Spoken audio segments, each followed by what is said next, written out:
Good morning guys. 7:30 in the morning here in the Saudi Arabia. Ayan, natanggal na namin yung eccentric shaft nya kasama yung isang bearing. Ayan. So itong bearing na ito ay sira rin. So itong kanyang journal ng bearing is umikot yung bearing, kinain. So maluwag yung bearing dito. Ayan yung isang bearing sa right side, giba. Pumahalang na halos yung mga bulitas.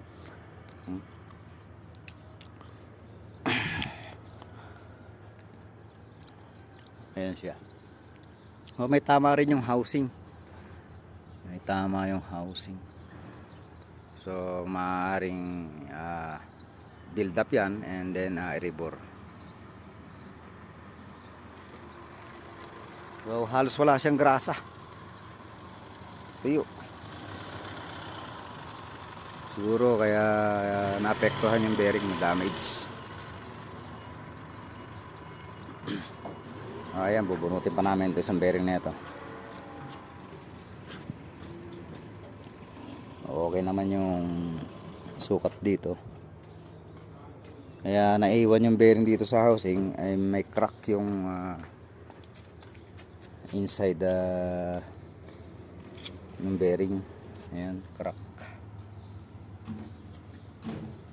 Pero okay pa naman yung bearing. Hello, how are you?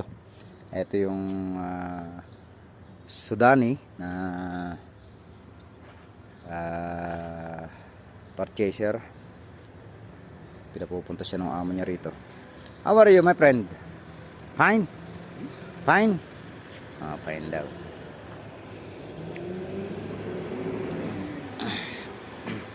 So guys, see you next time. Thank you for watching. I-remove muna namin ito isang bearing nito and then